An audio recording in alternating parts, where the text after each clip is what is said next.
Okay, so today we are going to discuss Kelvin double bridge or Kelvin bridge. We already read the Kelvin bridge is used for measuring a low resistance.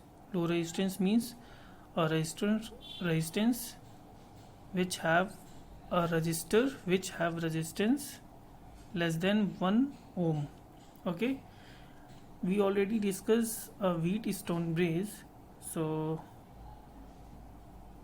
first we first we discuss why we cannot use Wheatstone bridge for measuring low resistance. So what where is Wheatstone bridge?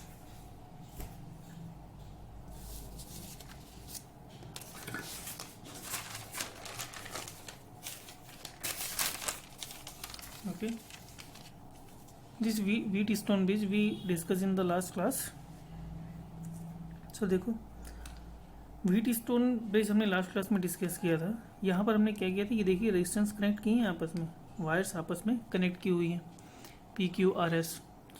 Actually क्या होता है, जब भी हम wires जब भी किसी दो वायर्स को आपस में कनेक्ट करते हैं यानी जोड़ते हैं, ठीक, तो उस जोड़ पे का उस जोड़ का या उस पॉइंट का अपना खुद का एक रेजिस्टेंस होता है. बिकॉज लाइक जैसे हम अपनी डिश केबल कनेक्ट करते हैं, जो डीटीएच केबल होती है वो कनेक्ट करते हैं एंटीना से, तो हमें हमेशा ये कोशिश करनी चाहिए कि वो सिंगल वायर्ड हो. भाई मतलब बीच में जोड़ ना हो, बीच में कनेक्टेड ना हो, किसी दो वायर बीच में कनेक्टेड ना हो, मतलब सिंगल वायर ही हो, हम यूज़ करें. क्यों? बिकॉज जहाँ पर हम कनेक्ट करते हैं वहाँ पर क्या होता है, अपना खुद उसका एक रेजिस्टेंस जनरेट हो जाता है उस पॉइंट का, यानी सिग्नल्स आएंगे और वहाँ से लॉस होगा, सिग्नल लॉस हो जाएंगे, और सिग्नल लॉस होंगे तो उसका इफेक्ट हमारी क्लियरिटी या फिर चैनल्स पे पड़ सकता है ना, क्योंकि कुछ सिग्नल्स क्या हो जाएंगे, लॉस हो जाएंगे. तो एक्चुअली मैं कहने का मतलब ये है कि जब हम पॉइंट्स आपस में दो वायर्स को कनेक्ट करते हैं तो इन जो कनेक्शंस का है अपना खुद का एक रेजिस्टेंस होता है. लेट अगर इनका रेजिस्टेंस सपोज करें 0.5 ओम, बहुत ही कम रेजिस्टेंस 0.5 ओम होता है. जब हम व्हीटस्टोन ब्रिज का यूज़ कर रहे थे तब ये पी क्यू, आर तो अननोन रेजिस्टेंस था, पी क्यू एस ये रेजिस्टेंस थे, ये काफ़ी मतलब बड़े रेजिस्टेंस है. एंड देन आर भी यहाँ पर क्या था, काफ़ी बड़ा रेजिस्टेंस था, मीडियम रेजिस्टेंस. ये भी इसकी वैल्यू काफ़ी, इन सबकी वैल्यू काफ़ी ज़्यादा थी. तो मान लीजिए अगर 100 ओम भी थी इनकी वैल्यू ना, ऑन एन एवरेज 100 ओम भी मानते हैं इनकी वैल्यू होगी, तो ये 0.5 ओम, 100 का 0.5 ओम 0.5%, तो इट कैन बी नेग्लेक्टेड, है ना. It doesn't create any major effect on our calculation because it's only a 0.5%. But in case of low resistance, like if R is a low resistance means 1 ohm, okay, less than 1 ohm or less than 1 ohm, then contact point resistance is 0.5 ohm, then it's a 50%, and 50% is a huge value. We cannot neglect a 50% value, right? 1 ohm and 0.5 ohm, okay, then it affects our measuring calculation. So in case of low resistance हमारे जो contact point का resistance है वो affect कर रहा है हमारे calculation को. लाइक 0.5 ओम है और यहाँ 1, अब हम कैलकुलेट कर रहे हैं, हमें कैलकुलेट करना है 1 ओम, कैलकुलेशन में आ रहा है 1.5 ओम, और कितना 50% ह्यूज, 50% ज़्यादा आ रहा है, देन इट्स रियली ऑब्जर्वेबल है ना. इसके पहले क्या था, 100 ओम में we can neglect it, but 1 ohm में we can not neglect it. देखो तो हमने क्या किया, इसका जो मेनली कैलकुलेशन स्टार्ट करते हैं, देखो कैसे किया. ये से ही मान लो ये P था, ठीक, ये था हमारा R एंड Q और ये S, ठीक, P Q R और S यहाँ हमने क्या किया था, कनेक्ट कर दिया. अब हमने क्या किया, इसको सोचा अब इसको एक वायर से हमने इसको कैलकुलेशन करने का देखो अंदाजा, हमने यहाँ क्या किया, एक वायर कनेक्ट किया. वायर क्यों कनेक्ट किया, क्योंकि हमने एज्यूम किया यहाँ पे हमने एक वायर कनेक्ट कर दिया. अब वायर का अपना खुद का एक रेजिस्टेंस होगा, मतलब वही रेजिस्टेंस जो कहाँ था, पॉइंट कांटेक्ट का रेजिस्टेंस था। हमने क्या मान लिया, एक वायर हमने ली, उसका कांटेक्ट रेजिस्टेंस हमने क्या कर लिया, आर कर लिया। Okay, no problem. फिर अब प्रॉब्लम हमारी क्या आई, आखिरकार हम कनेक्ट कैसे करें। लाइक यहाँ से कनेक्ट करते हैं, तो अगर यहाँ से कनेक्ट करते हैं तो यहाँ की वैल्यू तो क्या हो जाएगी, आर हो जाएगी, और यहाँ की वैल्यू क्या हो जाएगी, एस प्लस आर। अगर हम यहाँ कनेक्ट करते हैं तो देखो, है ना, ये फर्स्ट केस था, ये सेकंड केस, तो फर्स्ट केस में तो ये हो गया। अब इन सेकंड केस यहाँ की वैल्यू क्या हो जाएगी, आर प्लस स्मॉल आर, और इसमें सेकंड केस में क्या हो जाएगी, इसमें एस हो जाएगी। फिर हमने क्या किया, चलो हटाओ, ऐसा नहीं करते हैं, इसमें बीच में कहीं कनेक्ट करते हैं। ठीक, हमने कहीं कहा कि बीच में कनेक्ट कर लेते हैं, लाइक ऐसे, है ना, कहीं बीच में इस वायर के कहीं बीच में कनेक्ट करते हैं, तो क्या हो जाएगा, देखो हमने मान लिया आर प्लस आर वन और एस प्लस आर टू, मतलब एस में आर टू आ जाए और आर में आर वन आ जाए। तो एक्चुअली क्या हुआ, फिर जो हमारा रिजल्ट, जब हमने फिर कैलकुलेशन किया, जब कैलकुलेशन किया तो देखो रिजल्ट क्या आया। जो हमारा रिजल्ट आया वो जैसे हमारा आया, क्यू था आर टू, भाई यहाँ पे ये क्या था, जब हमने कनेक्ट किया तो ये आर टू ले लिया था और ये आर वन लिया था। ठीक, तो R two upon R one is equal to Q upon R. हमारी ये वैल्यू है, जब हम मतलब जब हमने कैलकुलेट किया कि हमारी जब ये वैल्यू आएगी तभी क्या होगा, तब हमारा ये बैलेंस्ड होगा। ये समझ में आया ना, जैसे ये एस था, ये आर था, फिर हमने एक वायर किया, फिर क्या किया, ये एस किया, ये आर और ये एस, है ना। हमने यहाँ कहीं बीच में एक कनेक्शन माना कि बीच में हम कनेक्शन कर रहे हैं, ये क्या थी, आर वन हो गई, ये क्या थी, आर टू हो गई। तो हमारा क्या है, जब हमने कैलकुलेट किया इसको, तब क्या है, R two upon R one किसके इक्वल आया, क्यू अपॉन आर के।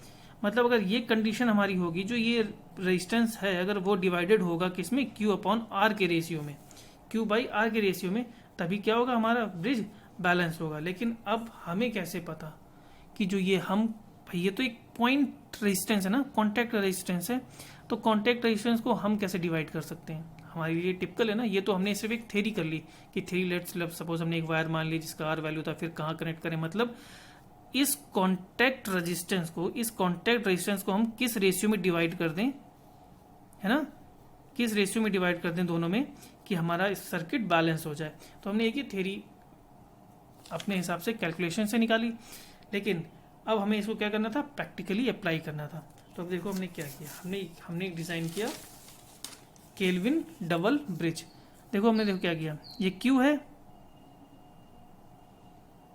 और ये S है, ये P और R, ठीक है ना। देखो जो ये जो रेजिस्टेंस था, ये हमने क्या किया, इस वायर्स के बदले हमने क्या किया, एक अपनी तरफ से स्मॉल आर और P रेजिस्टेंस कनेक्ट कर दिया। ठीक है, गैल्वेनोमीटर से यहाँ पे कनेक्शन कर दिया। ये कॉन्टैक्ट यही है ना, ये थोड़े रेजिस्टेंस इधर उधर हो सकते हैं, मगर हम बात किसकी कर रहे हैं, सिर्फ इन कॉन्टैक्ट्स की। तो ये ए बी कॉन्टैक्ट ये रहा, है ना, ए बी का ये RCL उसकी वैल्यू थी, रेजिस्टेंस कनेक्टिंग लीड्स, जो हमने लीड कनेक्ट की थी हमने उसकी, या हम कह देंगे जो कॉन्टैक्ट रेजिस्टेंस था वो क्या था, RCL था। RCL एक कॉन्टैक्ट रेजिस्टेंस है। फिर हमने क्या किया, इसको क्योंकि हमें अपने हिसाब से डिवाइड करना था इस रेशियो में, तो हमने क्या किया, यहाँ एक रेजिस्टेंस कनेक्ट किया और यहाँ पर भी एक रेजिस्टेंस ये हमने कनेक्ट किया, किसमें, P बाई आर। अब हमें देखना किस रेशियो में, ऑब्वियसली P बाई आर है तो किस रेशियो में होगा, ये Q बाई S रेशियो में कनेक्ट होगा। मतलब Q और S तो हमें मालूम है, Q और S क्या है, ये R अननोन है, लेकिन Q बाई S की वैल्यू मालूम है हमें। Q की भी वैल्यू भी हमने ही फिक्स की है, S की वैल्यू भी हमने ही फिक्स की है, तो Q बाई S का रेशियो भी हमें मालूम पड़ गया। उसी रेशियो में हम P और R को कनेक्ट कर देंगे, और उसी रेशियो में जैसे हमने P और R को कनेक्ट कर दिया तो हमारा ब्रिज क्या हो जाएगा, बैलेंस्ड हो जाएगा। और अगेन फिर it act as a Wheatstone bridge, और हमारा जो ये अननोन रेजिस्टेंस है वो क्या हो जाएगा, कैलकुलेट हो जाएगा। ठीक है ना, तो चलो इसका कैलकुलेशन करते हैं। यहाँ पे ये हमारा क्या है, एक अननोन रेजिस्टेंस है,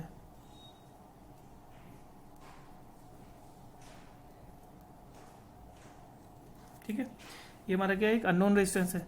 लेट सपोज हम क्या करते हैं, यहाँ से हमारा करंट फ्लो हुई, ठीक है ना, ये करंट क्या है, हाई करंट है, यहाँ पर क्या हुई, यहाँ पर करंट I1 हुई, लेकिन हमें किसके लिए कैलकुलेट करना है, बैलेंस के लिए। बैलेंस का मतलब क्या है, गैल्वेनोमीटर में क्या हो रही होगी, जीरो करंट फ्लो हो रही होगी, है ना।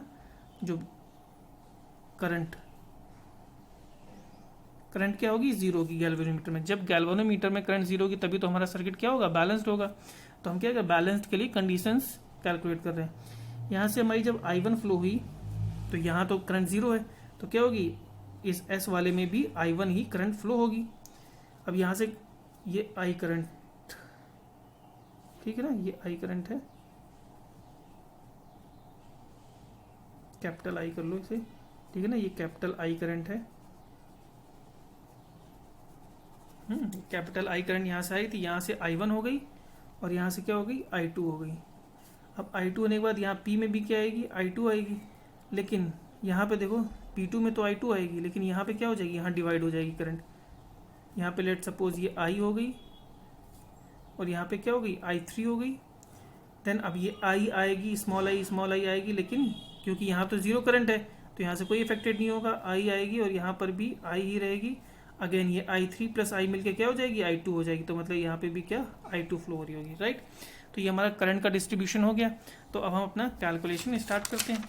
देखो स्टार्ट करते हैं, पहले हम थ्योरी भी करते हैं। केल्विन डबल ब्रिज, जिसको केल्विन ब्रिज भी कहा जाता है, एक डीसी ब्रिज है। ऑफकोर्स डीसी हम वोल्टेज सप्लाई कर रहे हैं, राइट। तो एक क्या है, डीसी ब्रिज है, जिसे बहुत कम मान वाले रेजिस्टेंस की कैलकुलेशन के लिए यूज किया जाता है।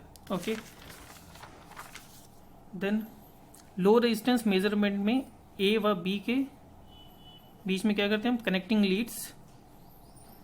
क्योंकि जो लो रेजिस्टेंस मेजरमेंट में ए और बी के बीच क्या होते हैं, जो कनेक्टिंग लीड्स हैं वो क्या करेंगे, सीरियस एरर्स जो हैं क्या जनरेट करते हैं ए और बी के बीच में। इस परिपथ में या इस सर्किट में additional resistance P and R connect किए गए हैं, राइट। यदि P बाई आर का मान Q बाई एस के इक्वल हो जाए तो RCL के अक्रॉस जो वोल्टेज ड्रॉप के कारण होने वाला एरर समाप्त हो जाएगा। यही इसमें बताया गया हमें, और यही क्या करना है, इसे प्रूव करना है कि हमारा जो P बाई आर अगर हम Q बाई एस के रेशियो में करंट कर दें तो जो ये RCL के कारण जो हमारा एरर्स जनरेट हो रहा था वो क्या हो जाएगा, नलीफाई हो जाएगा। तो okay, let try to calculate balanced equation of bridge. तो हम देखो बैलेंस इक्वेशन निकालने की कोशिश करेंगे। देखो अभी हमने ये करंट का डिस्ट्रीब्यूशन कर दिया, किसके लिए, बैलेंस ब्रिज के लिए। बैलेंस ब्रिज का मतलब गैल्वेनोमीटर में क्या करंट जा रही है, जीरो। देखो वोल्टेज, अब देखते हैं वोल्टेज ड्रॉप अक्रॉस एस क्या होगा। वोल्टेज ड्रॉप अक्रॉस एस क्या होगा, ये इसके अक्रॉस क्या होगा, जो वोल्टेज ड्रॉप हो रहा हो किसके अक्रॉस, स्मॉल आर और कैपिटल आर के अक्रॉस, है ना। देखो इन दो टर्मिनल के बीच एस पी है और इन्हीं दोनों टर्मिनल के बीच स्मॉल आर और कैपिटल आर भी कनेक्टेड है। इसका मतलब जो वोल्टेज ड्रॉप एस के अक्रॉस होगा वही वोल्टेज ड्रॉप किसके अक्रॉस होगा, स्मॉल आर और कैपिटल आर के बीच में। देखो voltage drop across S equal to voltage drop across small R and voltage drop across capital R. तो वोल्टेज ड्रॉप अक्रॉस इस कैपिटल एस क्या है, I1 इंटू एस, है ना, I1 current and S is the resistance, and then equals voltage drop across small R. Current कौन सी flow कर रही है, small I and resistance small R, and then voltage drop across capital R. Current का flow क्या है, I2 and resistance क्या है, capital R. Then I2R equal to I1S minus IR। Then I2R की वैल्यू हमने निकाल ली, एस कॉमन ले लिया, I1 minus I R upon small S, है ना। एस यहाँ से कॉमन आ गया तो आर के डिवाइड में एस आ गया, तो ये कौन सी होगी, हमारी इक्वेशन 1 हो गई।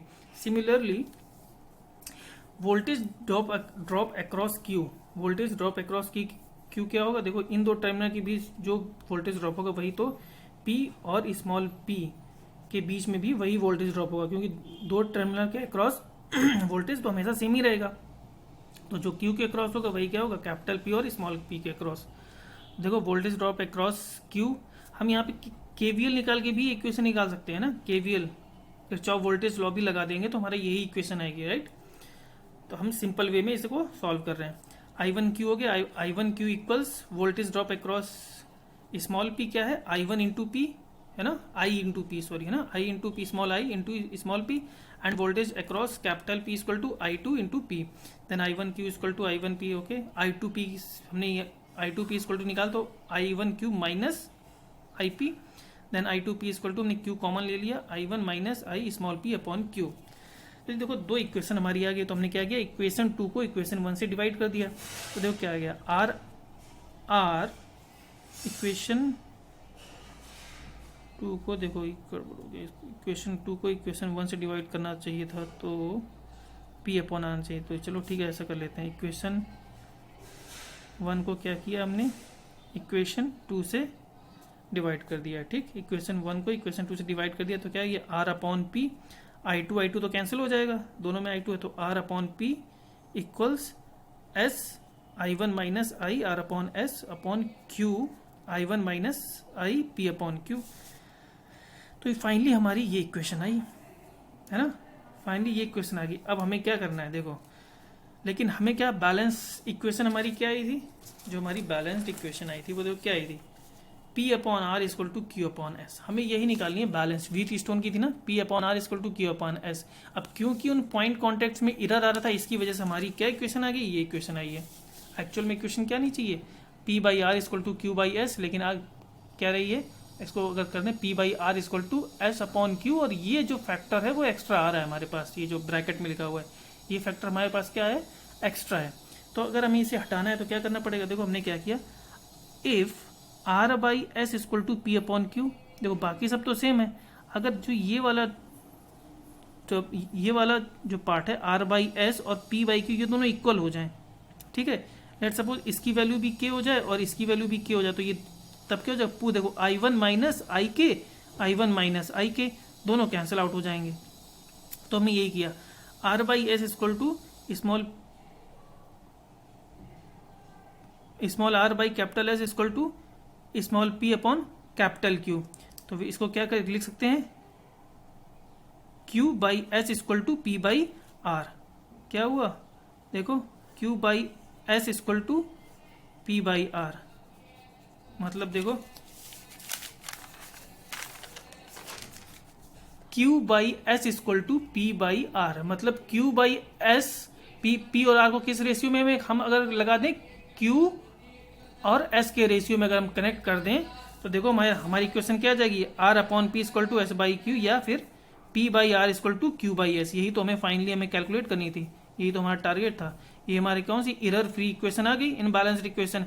तो उसके लिए हमारी कंडीशन क्या हो गई, कंडीशन ये हो गई, अगर ये कंडीशन होगी इन लो रेजिस्टेंस में जो हमने कनेक्ट किए हैं, extra resistance Q by S के रेशियो में अगर कनेक्ट करेंगे, तो हमारी क्या होगी, एरर जो RCL रेजिस्टेंस की लीड, कनेक्टिंग लीड की वजह से जो एरर जनरेट हो रही है वो हमारी क्या हो जाएगी, नलीफाई हो जाएगी। और फाइनली हम इक्वेशन कौन सी हमारी, वही व्हीट स्टोन वाली जो हमारी बैलेंस्ड इक्वेशन होती है, P by R equal to Q by S, P by R equal to Q by S, वही हमारी क्या हो जाएगी, आ जाएगी, and R equal to P into S by Q। ये क्या हमारा अननोन रेजिस्टेंस था, कैलकुलेट हो जाएगा, राइट। तो हमने एक एक्स्ट्रा सर्किट यहाँ पे क्या कनेक्ट किया है, P और R का एक एक्स्ट्रा सर्किट कनेक्ट करके जो कॉन्टैक्ट रेजिस्टेंस था उसको हमने क्या किया, नलीफाई किया। क्योंकि देखो ये स्मॉल r था ना, अगर स्मॉल r में थोड़ा सा भी रेजिस्टेंस आया था तो ये क्या हो जाता, वैरी हो जाता। हमने देखा था ना 1.5-50% एक्स्ट्रा हो जाता है ये r। तो क्योंकि ये r बहुत छोटा है, इसकी वजह से हमें क्या करना पड़ा, एक एक्स्ट्रा सर्किट कनेक्ट करना पड़ा, और then we can be calculated final results. Okay, ठीक है, ओके, थैंक यू।